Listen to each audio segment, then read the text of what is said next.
गुजरात की लगभग आधी आबादी किसान है, खेती पर आश्रित है और 2 महीने पहले किसानों ने वहां की सरकार के खिलाफ एक बड़ा आंदोलन किया, जिसमें झूठे मुकदमे डालकर गुजरात की बीजेपी गवर्नमेंट ने किसानों को जेल में बंद रखा हुआ है और करीब 2 महीने से किसान जेल में बंद हैं।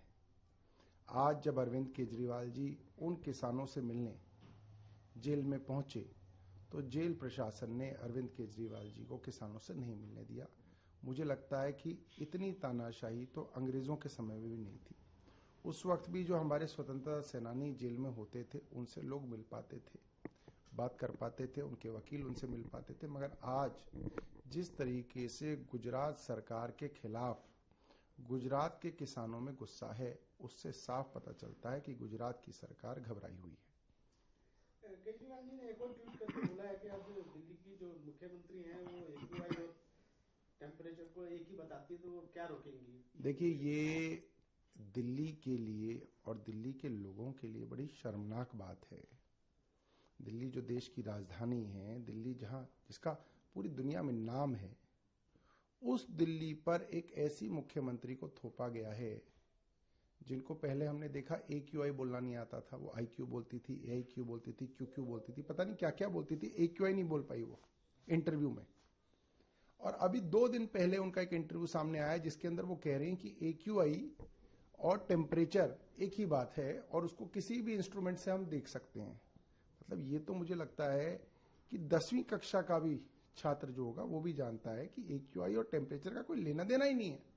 और ऐसी हास्यास्पद बात एक मुख्यमंत्री कर रही हैं और वो भी एक बड़े टेलीविजन इंटरव्यू में ये बात कह रही हैं। ये तो बड़ी शर्मनाक बात है। अब आप ये सोचिए, जिसको AQI नहीं मालूम, जिसको AQI और टेम्परेचर में फर्क नहीं मालूम, वो मुख्यमंत्री जब बड़े बड़े वैज्ञानिकों के साथ मीटिंग कर रही है, अफसरों के साथ मीटिंग कर रही है, फोटो डाल रही है कि साहब मैं पॉल्यूशन के खिलाफ जो है कुछ कार्रवाई करूंगी, तो क्या कार्रवाई करेंगी?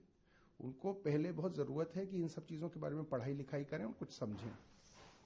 प्रधानमंत्री जी ने कल संसद में वंदे मातरम को लेकर नेहरू जी पर निशाना लगाया है, बोला उन्होंने छेड़छाड़ करी है। देखिए, मुझे लगता है कि प्रधानमंत्री भारतीय संस्कृति और सनातन संस्कृति की एक बेसिक बात भी नहीं समझते कि जो आदमी हमारे बीच में नहीं रहा, जो आदमी मर चुका है, उसके विषय में ना आप संसद में बात कर सकते, ना समाज में बात होती है, उसके विषय में नहीं बात होती। मगर एक मृत प्रधानमंत्री जो आज से दशकों पहले मर गए, उनको बार बार कोसना प्रधानमंत्री का छोटापन दिखाता है और प्रधानमंत्री का इन्फीरियोरिटी कॉम्प्लेक्स दिखाता है।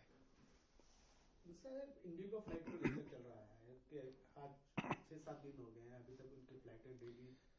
देखिए, ये देश का दुर्भाग्य है और देश आज एक बनाना रिपब्लिक बन गया है कि पूरे देश के अंदर हाहाकार मचा हुआ है।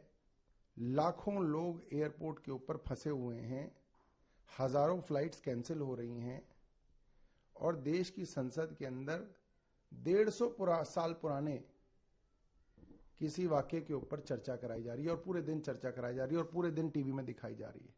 ये तो दुर्भाग्य ही है देश का। जिस चीज के लिए इन लोगों को चुन के भेजा गया था वो था कि ये देश के लिए कुछ काम करेंगे। ये नहीं कि आज से 50 साल पहले जो प्रधानमंत्री हुए थे उनको कोसेंगे। ये तो बड़ा शर्मनाक है।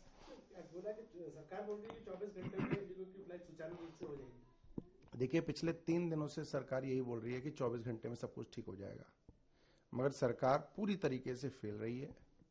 सरकार के सिविल एविएशन मिनिस्टर को तुरंत जो है बदला जाना चाहिए और सरकार को एक बड़ा मैसेज इंटरनेशनली देना चाहिए। एक क्वेश्चन और है, गोवा में 24 जाने चलेगी छुट्टी। देखिए, ये जो बड़े बड़े बिजनेसमैन हैं जो सारे नियमों को ताक पर लगाकर इस तरीके से अपने बिजनेस को बढ़ा रहे हैं, ये सब के सब जो हैं सरकार की कहीं ना कहीं जो है पैट्रनेज के अंदर चल रहे हैं। ये सरकार की पैट्रनेज ही है कि पुलिस यहां उन्हें ढूंढ रही है और वो